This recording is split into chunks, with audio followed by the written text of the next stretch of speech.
Una nueva emisión del ciclo de entrevistas de conclusión en la previa de las elecciones generales en Santa Fe. En esta oportunidad con Karen Tepp, candidata a concejala por la ciudad de Rosario, por Ciudad Futura. Muchas gracias por estar acá. ¿Qué tal? ¿Cómo estás? Muchas gracias a vos. Bueno, en la previa de las elecciones ya falta muy poquito, una campaña muy larga, muy ardua. Bueno, ¿cómo fue estos meses de campaña y de recorrido también, me imagino, por distintos lugares de la ciudad y la provincia?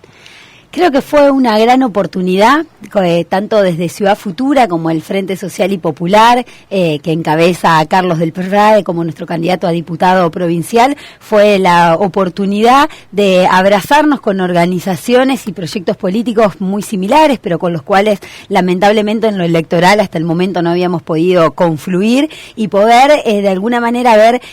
abrazado las militancias de nuestros espacios políticos nos generó una potencia aún mayor y la posibilidad de entretejer mucho de las prácticas que tiene nuestro proyecto político, que si se quiere, a diferencia del resto de los espacios o de las fuerzas políticas, nosotros decimos que no solamente criticamos o enunciamos lo que está mal de la sociedad, sino que en el mientras tanto, aún sin ocupar determinados lugares de poder o del Estado, ya ponemos en marcha experiencias prefigurativas que resuelven esos problemas. Digo, desde la educación para los jóvenes de los barrios populares, la posibilidad de los jardines de infantes para las mamás de los barrios de la periferia que no tienen la posibilidad de llevar a sus hijos a un jardín de primeros años.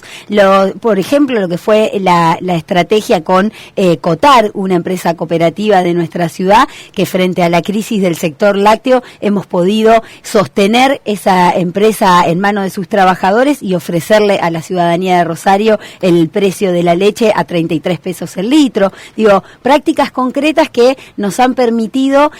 materializar muchas de las ideas que tenemos y darlas a conocer a la ciudadanía, quienes gratamente, se siguen sorprendiendo de que exista estos espacios en la ciudad de Rosario. Quizás nos conocen a Ciudad Futura, a Juan Monteverde, a Karen Tepp y a nuestro trabajo más legislativo en el último tiempo, pero bueno, creo que también el debate intendente nos ha permitido, en la voz y en la palabra de Juan Monteverde, dar a conocer y masificar todo este tipo de experiencias con los cuales la gente no solamente los saluda y se alegra, sino que también nos empieza a escribir para comprometerse y ser parte de esta construcción. Ya llevan 4 años de experiencia en el Consejo, ahora con varios concejales. ¿Cómo fueron estos años, este proceso? Porque llegaron como una fuerza nueva. Y bueno, ¿cómo fue esta experiencia en el Consejo? ¿Qué puedes sacar de positivo en estos años? Mira, yo en el último tiempo digo que la reflexión o el balance es que vale la pena. No sin remarcar de que por momentos se vuelve muy dificultoso, por eso vale la pena. Hay parte de pena, de tener que batallar con mucho de las instituciones y del propio Estado, que tiene dinámicas absolutamente corporativas, de las cuales nosotros también rechazamos, criticamos y entramos en esas instituciones para transformarlas, para poderlo abrir mucho más a la agenda de la gente común, a los problemas que tiene la ciudadanía. Y creo que si el balance que hacemos es positivo, es en términos de que una de las mayores triunfos que tenemos, o con los cuales podemos sentirnos orgullosos de mirar a aquella gente que nos votó como una fuerza distinta en el 2015 para entrar en las instituciones, es que a lo largo de todos estos años no nos traicionamos, esas instituciones no nos han doblegado ni domesticado, seguimos teniendo y defendiendo las mismas banderas y las mismas luchas con las cuales nos hicieron llegar a esas instituciones, y creo que lo de estos 4 años nos ha permitido 2 cuestiones fundamentales. Por un lado, aprender mucho del trabajo legislativo, de la posibilidad de construir consensos que son necesarios para la aprobación de determinados proyectos que tengan incidencia en la ciudad de Rosario, y sobre todo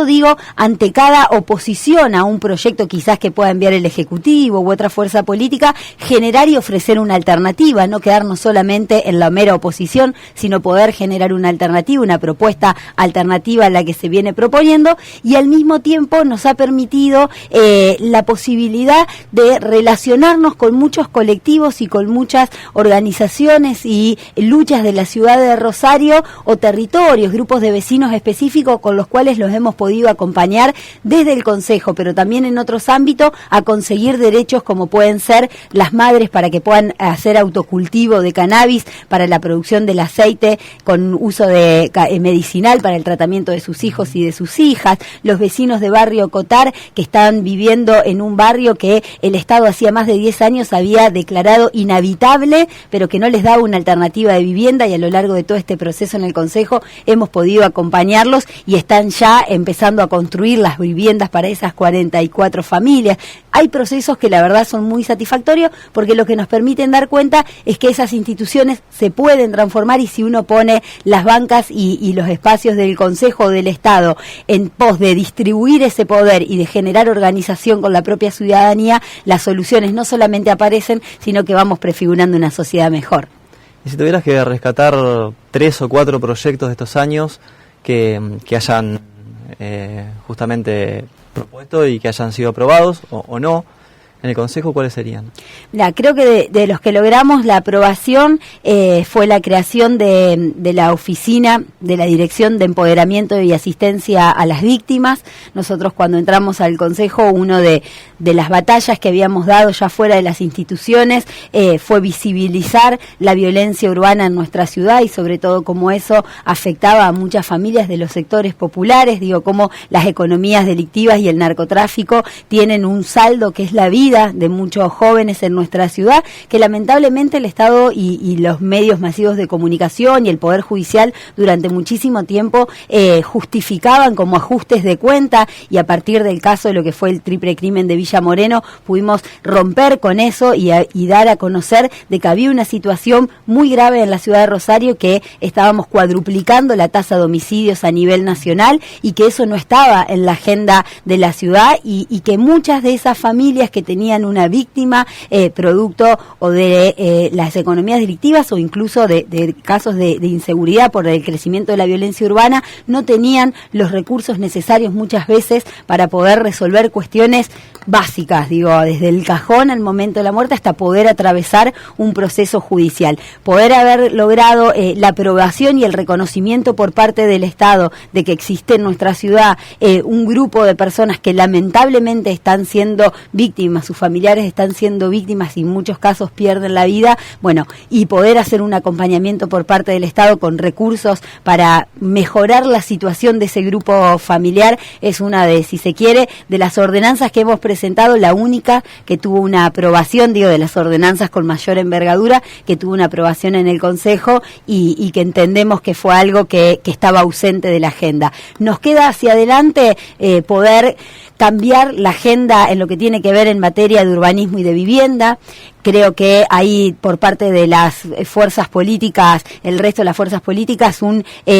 vacío total a la hora de pensar el derecho a la vivienda y el acceso al suelo en nuestra ciudad, y eso, la gravedad que tiene es que, a diferencia de otras políticas o de otros temas como puede ser la cuestión de la inseguridad, por ejemplo, es un tema de absoluta competencia local. Un intendente y un consejo tienen todas las herramientas para poder garantizar un acceso al suelo mucho más democrático, mucho más accesible, y lamentablemente el tema de la vivienda se ha vuelto una mercancía, se ha quedado relegado al ámbito de lo privado, y por el contrario nosotros entendemos, a partir de una serie de proyectos que hemos presentado, incluso hoy mismo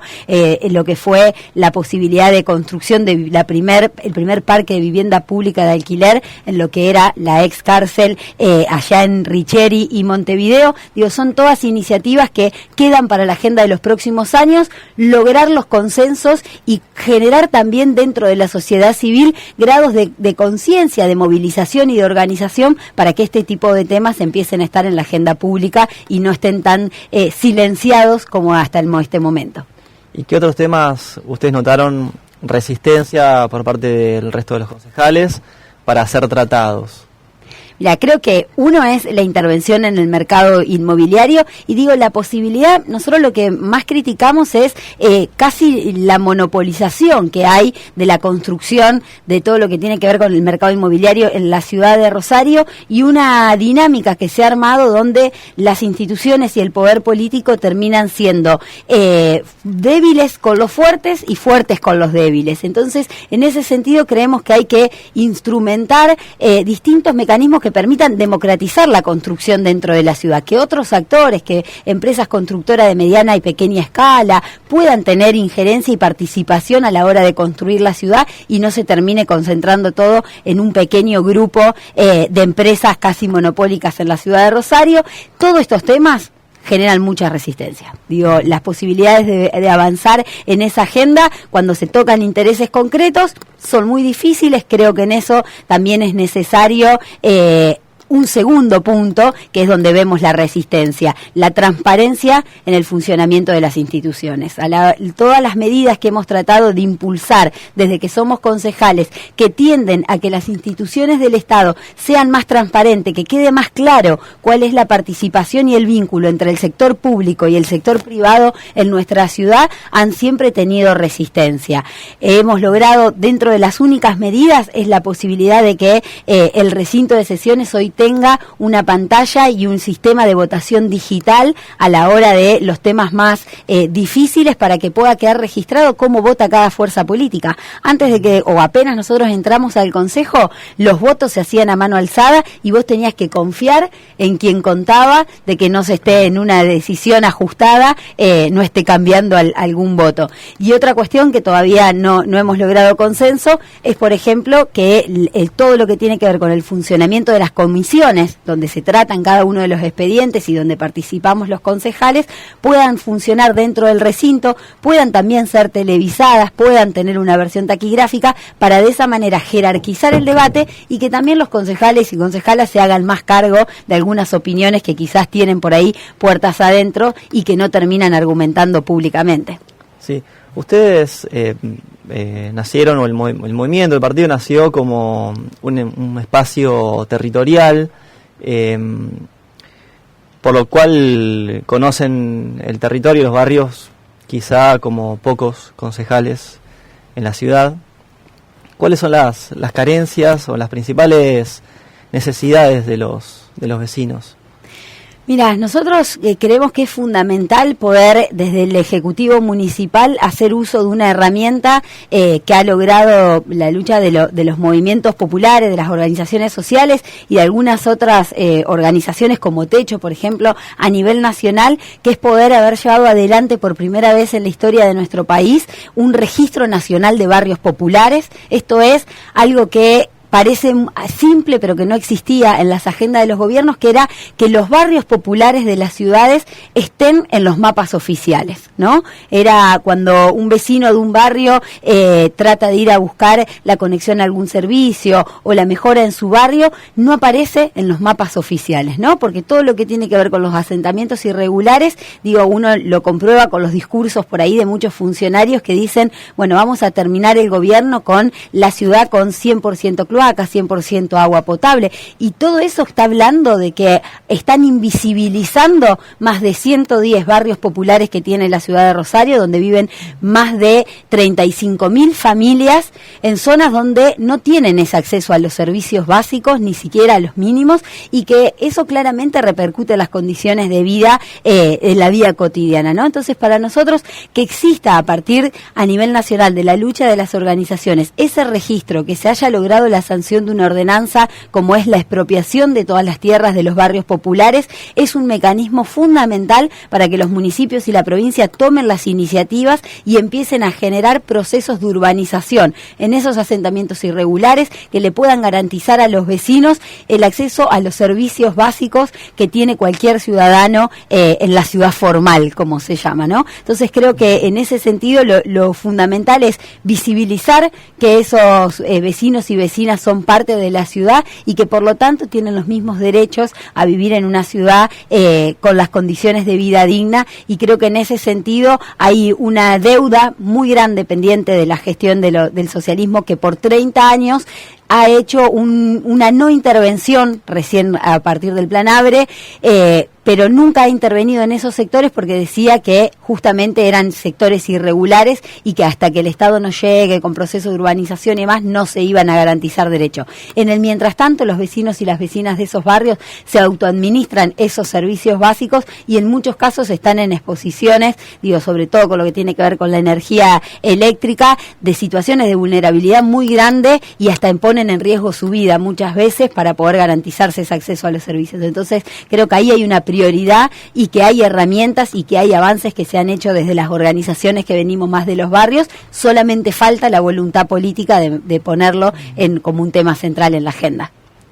Así que bueno, muchas gracias por haber estado aquí. Y bueno, hasta la próxima. Dale, déjame aprovechar a avisarles a todos que hemos logrado, entre las cosas que pudimos aprobar en el Consejo, que el próximo domingo, el día de las elecciones, el transporte público de nuestra ciudad sea gratuito. Conocemos que hay muchos casos de familias que quizás por distintos inconvenientes con el DNI y los trámites en el Tribunal Electoral, les queda a más de 30 cuadras quizás ir a votar y tienen que tomar 2 colectivos, y la demanda propia de los vecinos de los barrios nos decían no hemos podido ir a votar por lo que sale el colectivo, así que logramos ya esa medida. El próximo 16 de junio, quienes quieran ir a votar a partir del transporte público, va a ser gratuito. Bien, sí, muy importante para que todos puedan ir a votar. Así es. Así que bueno, muchas gracias. No, a ustedes.